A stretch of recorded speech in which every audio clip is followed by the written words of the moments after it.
Welcome to Talking Heads on USA Global TV, starring the one and only wonderful Dr. JACALYN. It's a prestigious place where world-class influencers and experts meet, and where you'll find the most trusted advisors and coaches for all things in life and business. Visit usaglobaltv.com to sign up for our newsletter, get the value you need, and be first in line to learn about events and giveaways and other valuable content. Connect with us. Email Dr. JACALYN at usaglobaltv.com to talk about how you can become part of USA Global TV. That's USA Global TV, where the doctor is always in. Hello and welcome to USA Global TV and Radio. I am the founder, Dr. JACALYN KERBECK, and our show today is the United Kingdom News and Culture. I am extremely excited to have our expert correspondents joining us. Together, the amount of broadcasts they have done and the amount of expertise and followers they have is tremendous, and I can only hope one day to have one iota of all the talent that they have. Let's welcome them to the program. Joining us first, Helena Chard. Hey. Hi. Welcome. Welcome, Ian Turner. Good afternoon. Hello, and welcome, Simon MacDonald. Hello, everybody. You're making me blush today. Those compliments, she's wanting something, Ian. Helena. No, I really do mean it is just such an honor that you are here on this platform, sharing your knowledge and your expertise and letting us know what's going on over there. I'm glad to see everybody is healthy and well and nobody melted away yesterday. I know, Simon, that wasn't your issue there where you are, but Helena and Ian, how are you doing in terms of the weather? Oh. We're surviving. We're surviving. I mean, all the headlines have been a bit scary. You know, London's burning, and it's been pretty tough, to be quite honest. When you're not used to such severe heat. I mean, we've gone over 40 degrees, 40 point something degrees, which in Fahrenheit in the good old days, something like 108 or something. Anyway, and I think our infrastructure is just not great. It can't survive in this kind of heat, I guess. But with global warming and things like that, I mean, it's something that I think we've got to get used to. And all I can say is, you know, to celebrate our firefighters, we're so thankful to have them working so hard on our behalf, because all the fires, the wildfires and poor people losing their homes, and I mean, just the most amazing things that you don't think about it would ever hit London, for instance, on motorways, just looking either side, just at the grass verges and seeing housing. I mean, it is quite, I can't quite believe it. And I don't think people can. And today there were lots of fires again today. I think tower blocks again on fire, and it is scary, but you know, I guess we have to be thankful that we've got help, and we all have to be sensible. We all have to be looking out for each other, and I don't know what everyone else thinks. It has been something astonishing, quite frankly. And there's breaking news from Britain, and it's just been announced in the past minute that, as you probably know, there's a parliamentary challenge going on, competition going on to actually find our next Prime Minister. And it's just been announced literally 30 seconds ago that Rishi Sunak and Liz Truss are going to be the two final contenders to see who's going to become the next Prime Minister. Now, you're getting that even before CNN, NBC, or any of them. So the importance of it is obviously that we hope we'll have better relations with America now. We hope issues like Northern Ireland will be sorted out a lot more easier. And I'm sure people like Simon will be hopefully thinking that perhaps we can get better relations with Europe again in order to sell even more smoked salmon. Absolutely. Yes. We need to get more of it away, out of temptation's reach from yourself, Ian, I think. Well, thank you for bringing that breaking news. How do you feel about it? Ian, you're a political correspondent. What are your thoughts? I think they've missed the best person, to be perfectly honest. there was a third person, a third contender, Penny Mordaunt, who I think was a much better communicator. I look at, do you know, Rishi Sunak reminds me of, we have a program over here called Spitting Images, which were puppets, really to make fools of a lot of figures in Britain. And in its heyday during Margaret Thatcher's period, it actually really almost brought some of the ministers down, because people preferred the spitting image puppet to the actual person themselves. And Rishi Sunak, for me, he looks over-rehearsed. Liz Truss, I think, is the other way. I think Liz Truss, quite honestly, I think she's tried for so long to put herself in the image of Margaret Thatcher, but I don't think Liz Truss is a Margaret Thatcher at all. So we're in for a very interesting time. It will finally be decided by September the 5th. So these two will do 12 polls called hustings now across Britain over August and into the first part of September. And then it will be announced on September the 5th who is our next leader of the Conservative Party, and obviously the Prime Minister as well. Wow, Yes, there you go. Liz Truss, very aggressive. Comes across, you know, as quite a tiger, or tigress, should I say? And Rishi Sunak, I don't know. I mean, he's just, his ideas are too similar to Boris Johnson's. So if he gets in, I don't think it's going to be a huge amount of change there. I think it's still going to cost us a lot of money. Liz Truss, I think, is willing to wade into any good bum fight she can get into. And you're absolutely right about Penny Mordaunt. She's, you know, she's got more statesmanship in her little finger than the others have in their entire collective put together. So yeah, it was, you know, it was very sad to see that Penny didn't get through to that round. Absolutely, because it was said that, but basically that the how this works is that the MPs have now decided who are the last two. This is the Conservative MPs in Parliament, and now it goes out to the membership of the Conservative Party, 165,000 members, and they do 12 hustings now around Britain, and eventually these membership will decide through a vote system whether it's Liz Truss or Rishi Sunak. You know, and I think it's going to be a very interesting time. Let's put it like that. You know, and I think, you know, in Britain itself at the moment, and I'm sure Simon and Helen will probably say the same. You know, we are facing our issues, but we're facing them head on as well. And I think there's a lot of very good people in Britain, and there's a lot of up and coming issues and opportunities in Britain for us to start growing again. Yeah, I agree with that totally. That it's going to be a hard push and a hard slog. You know, I think really, I mean, this new appointment, it's a bit of a poison chalice, because they've only got a couple of years to go, and they're having to pick up, you know, a lot of gravel that has been scattered around, and try and tidy the whole mess up and get it back together. And there's no way that they're going to please the majority of the people all the time. In fact, if they can please the majority of the people a quarter of the time, I reckon they're going to be doing a damn good job. I think one of the things which, I mean, obviously this has to go ahead, and the political stance, it is what it is. But if you speak to the everyday person, like walking down the street, you know, people are genuinely worried.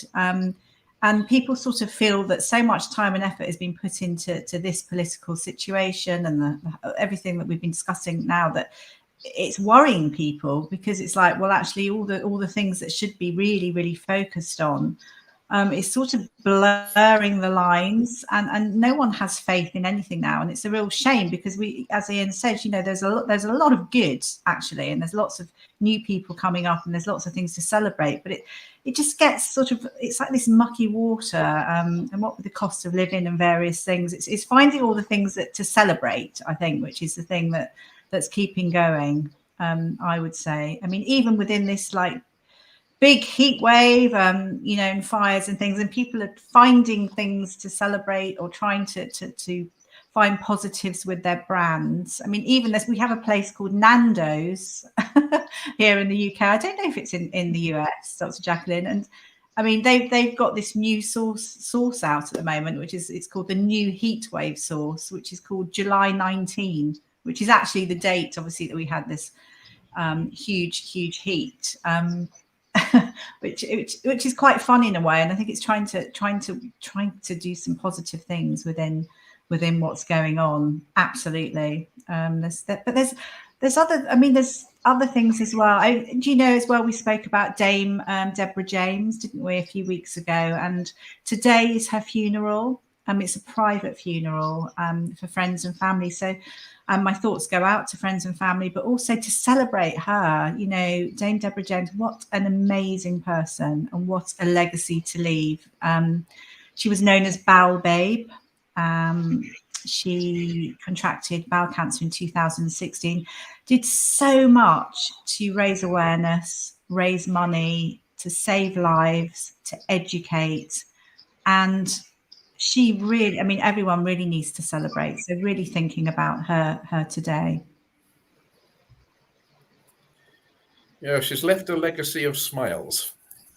An absolutely remarkable person as well. And I mean, you couldn't help but, you know, smile and actually feel quite cheery with her, even though she's, you know, is just in such a devastating track, but an absolutely extraordinary person, and this infectious, you know, joy of life and fun and smiles that she got was quite incredible. Very brave. It's Absolutely. amazing how she had so much energy and how she was able to take care of herself so well so that she could be out there for other people. And also, I think, you know, for myself, having issues with my colon, to be able to put it out there to the world that this is not something that you should be ashamed of, you should hide from, but to put it right out there and do it in such a dignified and really glamorous way, I think is really amazing too. I think so. I think one of the things as well is it's the fourth biggest killer, and obviously it's one that people didn't speak about. So actually, Dame Deborah James has done more than I think anyone in the field. I mean, obviously you've got the people working and creations and inventions, and obviously the people helping in homes and nurses and you name it, doctors, but as a person, an individual person, she has done the most over the years to raise awareness and raise funds, etc. So it just goes to show that if you put yourself out there in every way, in raising money and just talking, it goes a hugely long way. Yeah, so thankful. What an amazing woman. Absolutely. A question I have for the three of you, and I'm not suggesting anyone's a paid spokesperson, I'm just asking for a general question. For people who are outside the UK and we want to follow what's going on with the news, what outlets would you recommend that we go to do that? I think you're one first. Quite honestly. We'll get the exclusives here. I mean, the amount of subjects that you cover in a given week, you know, it is extraordinary. So you are like the OTT Netflix, you know, personified, you know, with all the shows that you do. In fact, I've been following your health regime now, so I have been taking my protein powder every morning. You know, and not with chocolate, might I add, in case anybody asks. But in my tea, actually, it's rather nice in tea. So do you know, I feel so much better already. Oh, So you know, I was really glad that I listened to one of your very early shows when you first started, and I think you had a trainer, a personal trainer on board one night, and I started listening to him, and then it was brought up for the subject of protein powder, and I thought, aha, I thought, if this works for Dr. JACALYN, then it could work for me as well. And by goodness, it does. oh, that's wonderful. I'm so glad to hear that. You know, we have someone on our team. His name is Red O'Loughlin. I don't know if I've introduced you to him yet, but he is my book coach, but he's also a longevity strategist and researcher. And he does a show on Thursdays at 8 p.m. your time, and he's focused on longevity now, where he's talking about pain. And I've learned so much from him that I no longer need my blood pressure medicine. I've been taking blood pressure medicine for years, and I check my blood pressure every day, and it's perfect. So I follow a lot of the things that he suggests. I do intermittent fasting every day, so I don't eat for 12 hours, and I eat 2 meals a day, no snacks. But these things work. So I'm glad that you found something of interest that's worked for you, Ian. It works very well. And I think, as I say, with all the other subjects that you cover in an average week, it's amazing, you know, the diversity of the channel as well. And I think it's very important for channels like you exist.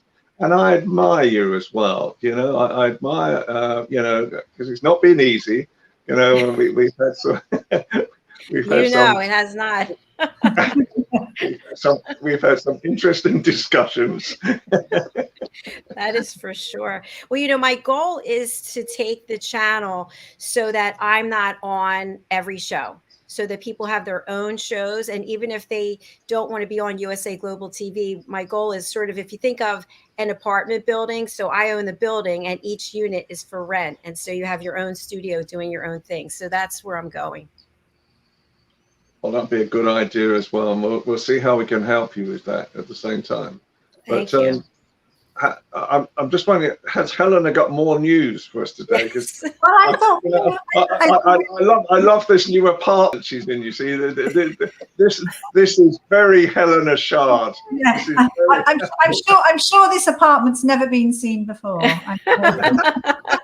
This is very Helena Chard, this building. Yeah, I love the piano. Yes, we're waiting for a tune, Helena. Absolutely. Soon I will. I think Dr. JACALYN will be there performing before me, but it's one of my passions. It's in one of my things I'm going to achieve. You're going to take lessons? I'm going to take lessons. Yes. I'm going to do that. I'm actually going to. I've downloaded an app actually, which it sort of gives the basis of, you know, exercises. I haven't done a huge amount, but I've done a little bit, small steps. Yeah, and I do want to do, because I read music. I've played. I say played because I don't do it anymore. Clarinet, violin, guitar. Used to play the recorder forever. You know, so I want to get back into it, because there's just something so beautiful, isn't there? And I don't know, it's lovely to be able to just play the piano and sing, and yeah, it's brilliant. As you know, much fun. Because you didn't, Dr. Jackie, you grew up playing and then you've taken it sort of more recently. Yes. So my father took lessons, and I took lessons from the same person who taught him. But my father was amazing. He could just hear a few notes, and then he could use the entire keyboard and do trills, and it was amazing. So I was always intimidated to play a lot when he was around, especially because he would give me some coaching, and I just thought, he's the master, let him play. So when he passed away, I'm able to play his beautiful piano that he left. And I bought a keyboard, which I think I told you, and I'll see if I can stretch over and reach this. I got my new book, not a paid spokesperson, but it came on Monday, 500 Greatest Songs of All Time. And so I've been tooling around with this, and it all because I'm going to be performing that song with Madeline. What was I thinking back then? So I want to be able to play it on the keyboard while I'm singing it. Can't wait. That's really exciting. Thank you. Beautiful. So Helen, I know you have news though, right? Yeah, I do. Can I just ask one quickly? Did you learn from a young child? Were you taught from a young child? I think I was 10. Okay, so that's great. And he used to, if obviously I didn't have nail polish back then, but your nails had to be very short. And if I lifted my fingers too high off the keys, he would hit them and say that I have to. Oh dear, one of those teachers. Okay. That's funny. Yes. And by the way, just one thing about the piano. Our friend Janetta, she actually brought someone to the show, and he teaches people how to play the piano. He's got a really cool method. I can't remember his name, but we'll have to connect you because I think you can do it virtually. Amazing. Look forward to that. Thank you. Yeah. That piano, it reminds me of a story of a good friend of mine who was playing at the Edinburgh Festival. I mean, he's a serious concert pianist, this chap, very, very good.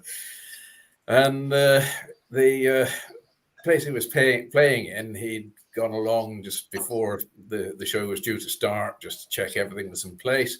And he wasn't quite happy about where the piano was located on the stage. So, of course, you can't tell the stagehands anything because they're very strong unionist guys and so on, and they would beat him up or something. So he waited till they got out of sight, and he just sort of leant against the piano and just gave it a gentle nudge.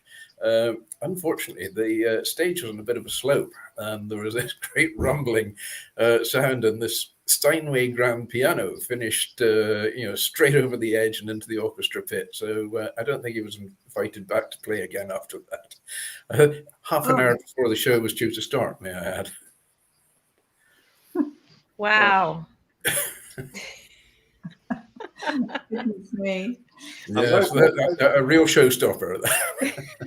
Those pianos are very, very heavy. My mother used to play the piano, and one day she'd been asking my father for some time to get a piano, and then she finally discovered there was a baby grand piano for sale in a dance studio, and that all sounds very good, but the dance studio was 4 floors up.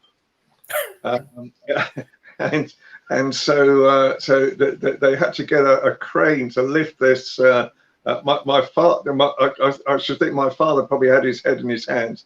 So we had a crane to lift the piano out of the building.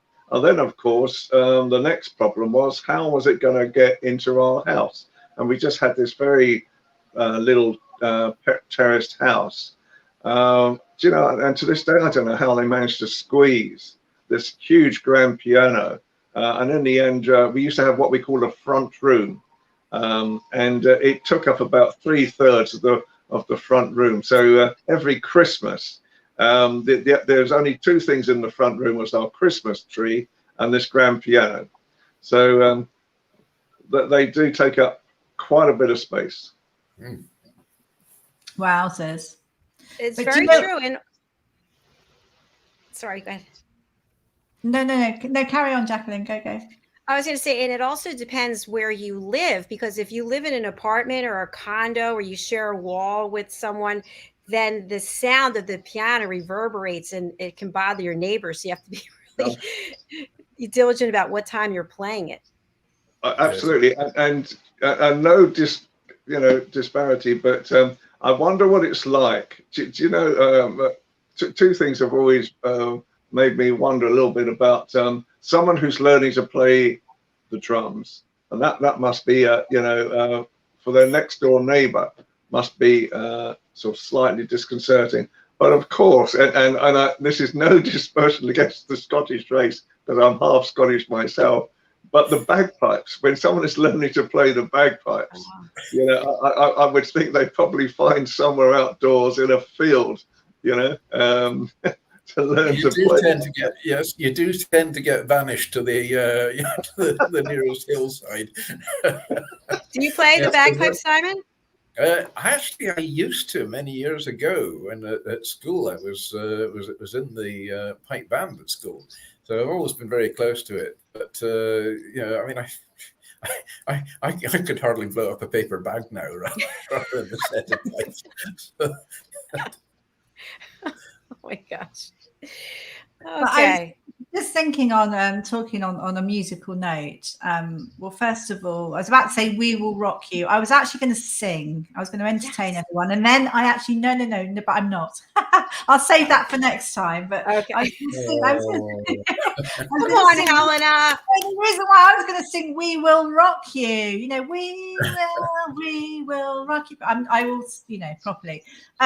We always talk about Her Majesty the Queen, and she has been actually. It's been lovely to see her out and about, and she's been wearing beautiful frocks and looking so well and so fantastically fit. And she's been working with her daughter and various things. But I'm going to actually move on and turn that around, because Queen, as in Queen the band, as we know, that's been going for years and years and years without Freddie now. But so the album, The Greatest Hits, it's become the biggest ever UK seller. It's sold so many hard copies, well over 7 million, and obviously there's the downloads, etc. And apparently 1 in 4 UK homes have the album. But it's just again another celebration, and how exciting. I mean, I'm sure Freddie Mercury would have been like over the moon. But it's lovely to hear. And does anyone else have, you know, Queen's greatest hits? No. No, I don't. No. Oh. No. Gosh, so my "We Will Rock You" wouldn't have gone down that well, would it? That's a great song to work out to. Yeah. It's very, you know, you could do reps It and is things. good. You know, I think you know, Helena's right. I mean, it was the most incredible band. And so many of it's like Lennon and McCartney.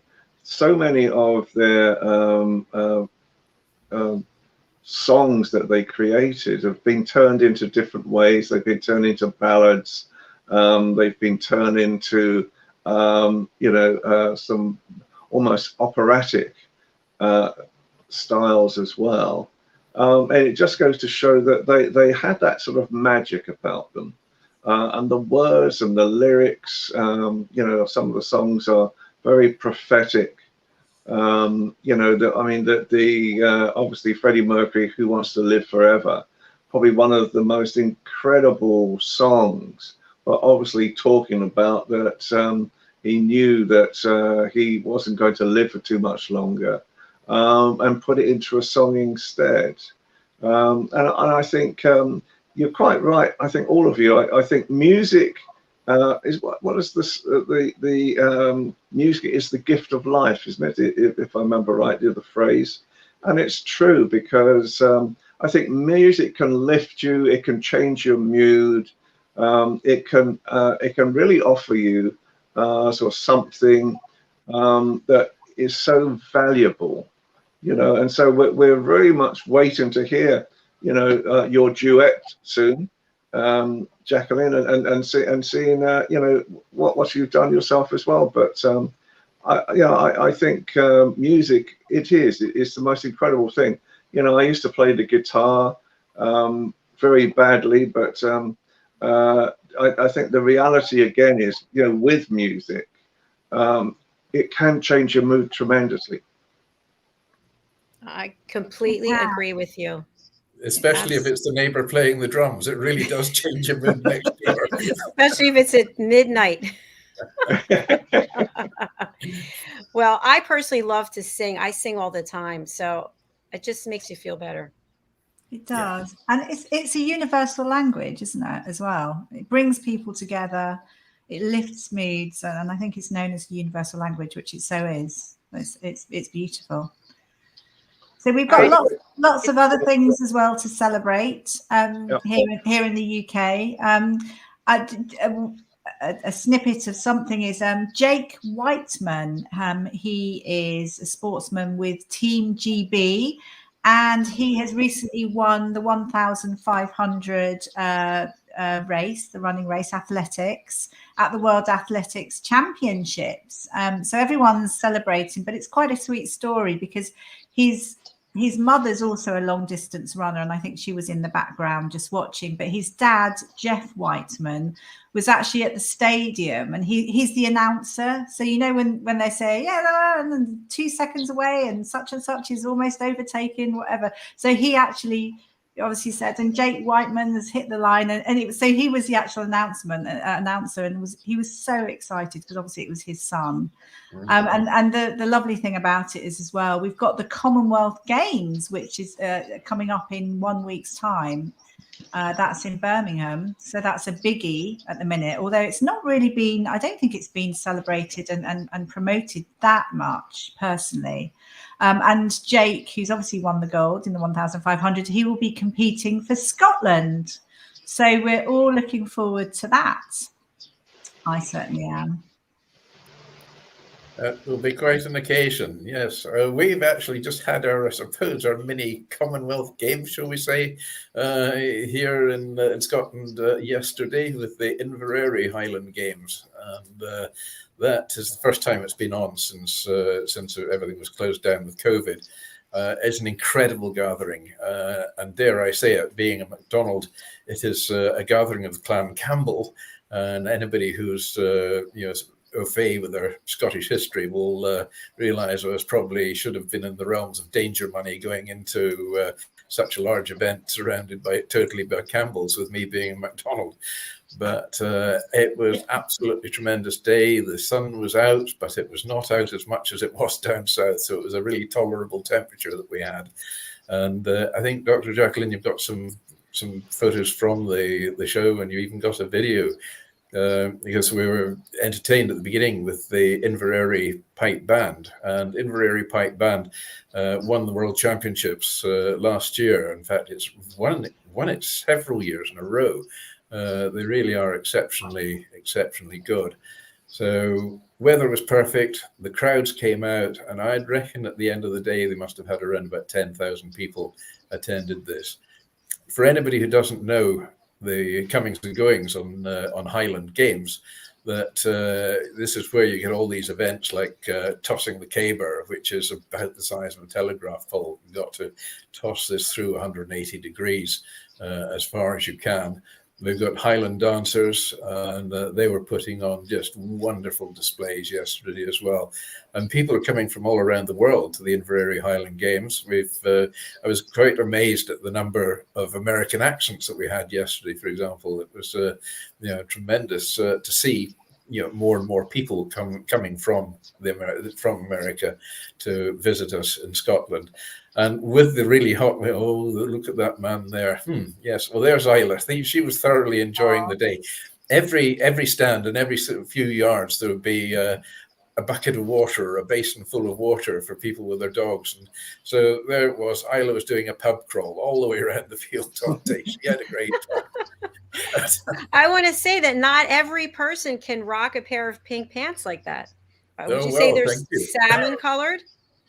But yes, salmon, of course. I mean, salmon comes in everywhere. We even enjoyed smoked salmon at the show yesterday, and just to sicken Ian about that, of course, we got smoked salmon. It was a hot day, lovely ice cream with chocolate all over it as well. There we are. That's looking over Inverary. All the visiting yachts are starting to appear now as well, and this is in Loch Fyne. And Inverary is at the head of Loch Fyne, which is the longest sea loch in the UK. I know this water so well, but Inverary itself is an absolutely beautiful town and well serviced as far as tourism goes. And Inverary Castle as well, a real fairy tale of a castle with quite a French influence in its architecture, and that's home of His Grace the Duke of Argyll. So every time we go past there, I've got to sort of give a pleasant nod and salute and kick his gatepost or something like that. My son is an armourer, in fact, and he restored the armoury for the Duke of Argyll.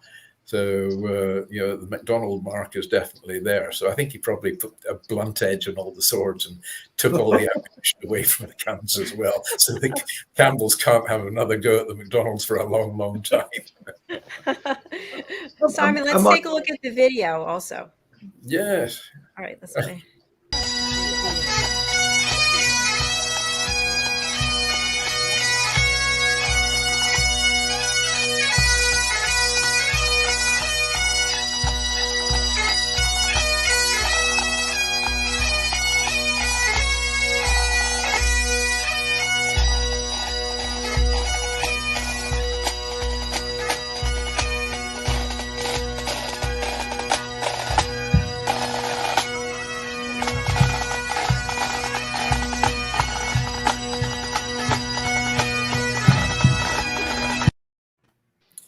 Yes, well, I think somebody got into trouble yesterday for forgetting their kilt. The snare drummer at the back there had obviously left his behind, or else over the past 2 years he's put on so much weight he couldn't get back into it again. But yeah, the Inverary Pipe Band they really are quite extraordinary, and they travel all over the place now. And as I say, they've won the World Championships now for pipe bands several years on the trot. So it's great. And, you know, wherever you go, there seems to be a pipe band. And I don't just mean here. When I was living in South Africa, in Knysna, you could be forgiven for having thought you'd taken a wrong turning. The Knysna Pipe Band is exceptional. And the pipe major there, Steve Collins, a great friend of mine, and Steve Collins has played as the lone piper on Edinburgh Castle on the odd occasion as well. And their talent is just quite extraordinary. And I was just amazed how many pipe bands there are in South Africa. So it's quite a thing. We even held a massive, great Celtic festival there one year, in fact, for 2 or 3 years. And so it was a bit like the Whiskey Olympics, I think, at the end of the day. There was an awful lot of the stuff around. Can I ask a question? Is it the Duke of Atholl or the Duke of Argyll that has his own private army? There's only one private army in the country, isn't there? That's correct. Yes, it's the Duke of Atholl. Put me on one side. The Duke of Atholl, and his place, the Atholl Castle or Blair Castle, is just absolutely magnificent. Lovely baronial castle, heavily fortified, and it's up just north of Pitlochry, which is really the heart of Scotland. It's about as central in Scotland you could possibly get, and about as far from the sea as well. But a magnificent place. I've been round it, and it's just one of these absolute gems. And his private army, they still carry the old Lee Enfield rifles from World War II, and they're made up mostly of his gamekeepers and gillies and the state stuff now as well. And some of them are knocking on a bit, shall we say. And I think if they fired a rifle, it would probably knock them right over and off their feet. But it's a bit of a dad's army there, but it's still very ceremonial. It's lovely to see them out in all the regalia and marching away. So yes, many Scottish castles, many Scottish pipe bands, but only one that has its own private army. Thank goodness the Argylls don't have that. I don't think I'd be allowed to live in Argyllshire. Oh, that's lovely. I love the sound of bagpipes. I do too. It's quite At 2 o'clock in the morning when you're living next door. Well, okay, maybe then, but I don't know. There's something beautiful about it. I agree with you. It's got it's quite an evocative sound, and it does sort of stir all sorts of emotions. It's one of our great patriotic weapons. And actual fact, during World War II, it was Lord Lovat, who was my godfather, in fact. Lord Lovat was famous with the Normandy landings, and he had his private piper, Bill McMinn, and Bill, he more or less led the landings out of Lord Lovat's landing craft. And the Germans said they would not shoot this man. And the encouragement he gave to the troops playing the pipes all the way up the Normandy beaches when the gunfire was everywhere and people were just getting mown down. But he walked all the way to the beachhead there without being shot. The Germans said they would not shoot him because there was no point in shooting a madman. I think that there's that, as you know, I have a story for every occasion. And years ago, I was asked to do this guy who used to play the bagpipes on a unicycle.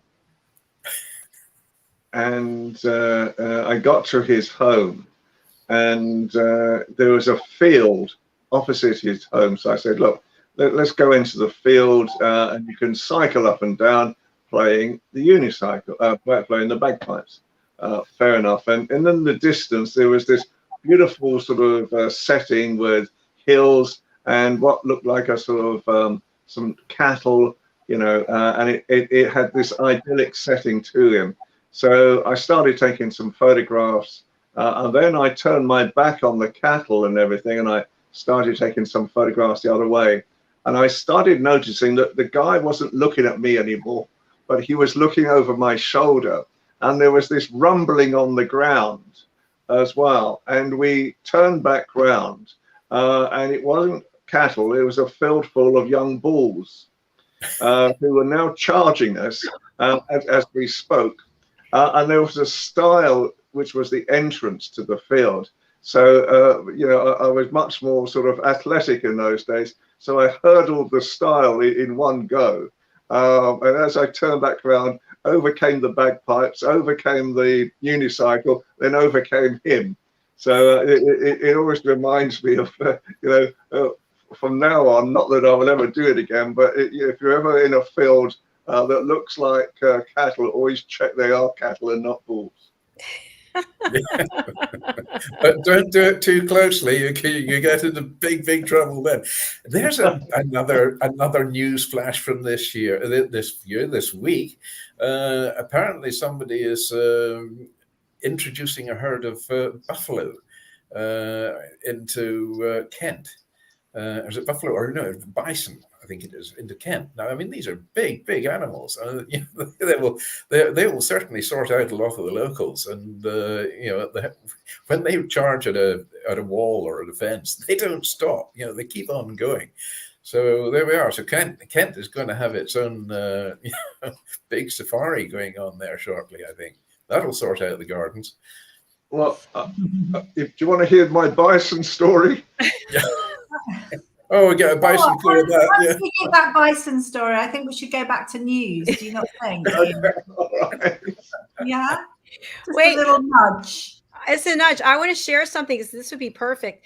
I've started a new show, and Madeline and Caroline Hewitt, I don't know if you know Caroline, are going to be my first guests, and I'm inviting you three to be my guests separately.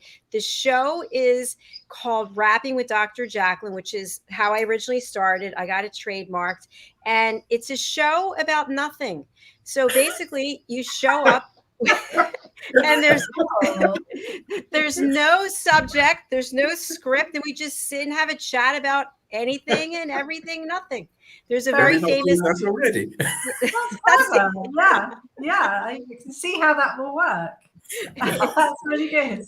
Do you know, I don't want to say the name of it, but do you know the very famous show that was on, I think, for 10 seasons? It's a sitcom, it's not on anymore, and it was a show about nothing. Oh, okay. I had a thought, but I don't think it's what I was thinking. I love that. The main character's name is Jerry. Okay. Okay. That, I just think it's super. Already, I love it. Yeah. So I'd love for you to book in and just sit and have a chat about nothing with me. So going back to Ian for your story, then we'll go back to Helena. Okay, very quickly, because I know Helena's got a lot of news as well. I was with the Earl of Sandwich, who is actually the chairman of the Bison Growers Association of Great Britain. And how he became this was that he and a group of friends went on a stag night, and as you know, as they do, and they went away for several days. About a week later, he came back, you know, after sort of several days of really drinking the amber brew, and there was a knock on his door, and he opened the door, and there's this gentleman with this large lorry saying, "Good afternoon, Your Grace. Where do you want your bison?" And apparently, in one drunken stupor, he had actually gone to an auction whilst they were there, and had actually bid and got two fully grown bison, one male, one female, and much to the disdain of his wife as well. So he put them into a field, and then he thought this could be an idea for the future. And so he then, by the time I'd got to him 2 years later, he'd got a herd of about 30 or 40 bison. So that's my bison story. That's a very quick version of it. Over to Helena. Hi, thank you, Lord Tutu. That's very kind. Yeah, I suppose it's certain links I was thinking of. Last week we spoke about Prince Charles. Well, actually, we spoke about Camilla Parker Bowles celebrating her 75th, and it's been a real fanfare, and it's been lovely. And actually, since then, I know that Duchess of Cambridge, Kate Middleton, she took some great photographs. But then Chris Jackson took these official photographs, which I have to say are not really that different from Kate's. So, you know, she's pretty good. Good for her. But I know Camilla was talking about Prince Charles, his happy place where he finds peace. And she spoke about him planting trees and spoke about the Arboretum, which actually got me thinking about the Arboretum, and it's the National Memorial Arboretum in Staffordshire. And I have a few friends there, and I was talking to them, and I was talking to people in London as well, and no one knows about the National Memorial Arboretum, which is a phenomenal place. And I thought, you know, this is something to share. We should talk about it. It's something which is part of the Royal British Legion. That is a charity, as we know. I think it's been going since 1921. It supports servicemen, women, and their families, and so that's how it works together. But obviously, Prince Charles plants trees, and people remember people. They visit the place and they remember their loved ones. So you have lots of service people, maybe that have lost their loved ones, and trees will be planted in memory of them. But it's the most amazing plot of land which has grown. I mean, they had a 20-year anniversary last year, so it's roughly 21 years it's been going for, and is absolutely astounding. And because it's not far from where the Commonwealth Games are taking place in Birmingham, it's just a little skip up the road. And obviously, as we know, Jake Whiteman's going to be there supporting Scotland. I thought it'd be a great place to, it works in lots of ways. And at the moment, they've got this fabulous exhibition, and the exhibition celebrates sports, which obviously goes hand in hand, service, and also the Commonwealth in general. And this exhibition, which is on now, it's free. And it's free up until the 4th of September. And the good thing about it is, obviously, one, it coincides with the Commonwealth Games in Birmingham. But it is fantastic as well for every age group. And I love things like that. I absolutely love things which appeal to every age. And at the moment, there's lots of education, I think, for the younger generation. And obviously, you know, can be there with their grandpas, grandmas. It's lovely. So there's exhibitions. There's like collaborative artwork. There's like cryptic puzzles. And this is just the exhibition, which is, you know, within the memorial. So, I mean, we have got a clip, which would be good to show, which is their official clip, little video, which highlights the extent really of the Arboretum. So it'd be lovely to show it.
Excellent. Isn't it beautiful? I mean, I don't know if anyone, how much people know about it, but it's absolutely amazing. And to be surrounded by the Stafford Forest, and I just think, wow. The whole thought as well, because I was speaking to a young lady who unfortunately lost her partner, who was a police officer, and she travels there every year. There's a special memorial service for everybody, and she meets all her friends. And it's a very large area, but it's peaceful, and everyone has created a great friendship between them. And I just think it's so lovely, and it's something I want to share with everybody so that everyone can visit. And the reason why I was thinking about this as well is I have a friend who unfortunately he's in respite care in a home which is near Stafford, so it's very near to this. So I'll be visiting him shortly. And so I'm quite excited to take in everything really, and take loads of photographs. And I just think it's absolutely phenomenal. And I think I used to that there's another arboretum in Kent where so I've never been to this other one, but the sense, that as you walk around from the pine trees, it's very therapeutic, I must admit. And I think Helena's chosen a very good one to sort of talk about today as well, because they're almost like magical places. They really are. And there's only one other place that have ever caught my attention, and that was in Aberfoyle in Scotland, and that was the Little Fen waterfall. And it's one of the most incredible, if you ever manage to get to Scotland, and I hope everybody does, in Aberfoyle, the Little Fen waterfall in Aberfoyle I don't know what it is, but every time I used to walk there when I lived in Scotland, it was just there was just this feeling of peace. It was wonderful. I know it well. It's a while since I've been there, but that's up by David Marshall Lodge. Aberfoyle itself is a beautiful place, and it's where sort of Highlands meets Lowlands almost, and it's right on the edge of it. You drive up steep hill and you're in the Highlands. Come back down again and you're into Central Belt. It's a real dividing line. Beautiful place. Yeah. Yeah, thank you for sharing that, Helena. I just felt so at peace and so curious at the same time. I wanted to see more. There's so much exploring to be done there. Definitely. And I think as well at the moment with the exhibition, which is free. So for everybody, we love to key into free things, and it's like tantalizing our senses as well, which is lovely. But the National Memorial Arboretum is offering as well the exhibition to share with younger people to learn about the Commonwealth. So, and I think that's really, really important. And obviously every age group can attend, and it's that bonding exercise in such a peaceful place. I think you can't buy that, can you? Yeah, I'd love to go and see that. Really, that clip was just amazing, and it really drew you into it. I'd love to see it. I would love for the three of you to go together. How much fun would that be? Yeah. You think everybody could take that kind of punishment? By the way, we have a comment from our lovely friend Janetta Barry. Hello, everyone, especially to Helena. The piano person is Mark Deeks, that piano guy. I've heard of that piano guy. Yeah. There you go. Thank you, Janetta. Oh, Janetta's got so much exciting things going on as well, hasn't she? We're really she does. She actually has her own show now on our channel. She's her own talking head show, and it's on today. So it's on at 6 p.m. British summertime. And then she comes back for A Woman's Prerogative at 9 p.m. British summertime. So there you go. Excellent. And I realize the next show is starting in 5 minutes, so we have to wrap up this one. All right, as always, we'll go around, and anything you want to share with our viewers and our listeners, please do. Helena? Do you know what? Isn't it lovely to be able to talk and just to discuss topics, and to also to educate, which really, it makes me feel excited. But I think I would like to say happy 30th birthday to Percy Pig. Now, in the UK, In the UK, Percy Pig are the most yummy sweets. Now, I'm not a sweet person. Percy Pigs have been going for 30 years, are one of my favourites, along with wine gums. So let's celebrate.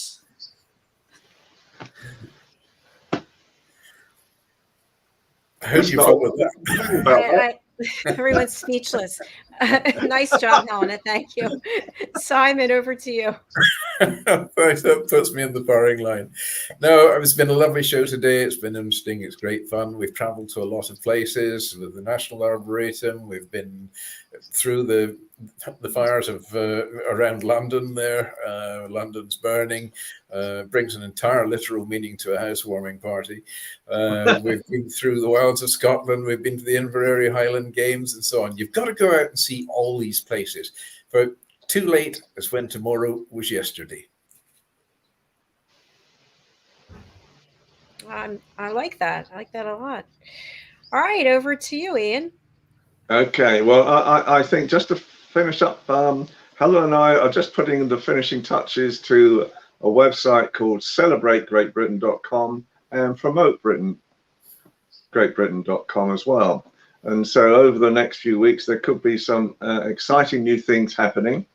And we will share all of those and all our, hopefully our new people that may be coming with yourselves as well, and perhaps bring some of them on the shows at the same time. Absolutely. That would be fabulous. And by the way, just a quick mention, I thought I saw something on Facebook or LinkedIn somewhere about the Kindness Project and discussions about this. How are those going?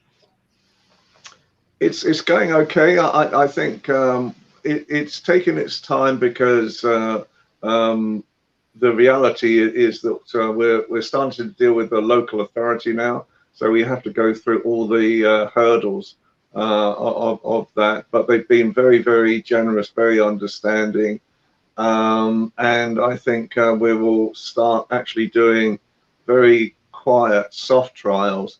Hopefully starting in August now, and then we do our major launch in September. Yay! Excellent. Very exciting. Yeah. Well, let me know how I can help. Excellent. Well, Helen you know where to find me. You know, we've been working on it. I don't know how long have we been working on it, Helena? We've been working on it for some time now. Some time. These good things always take a little while. Yeah. So They sure do. Yes. Small steps.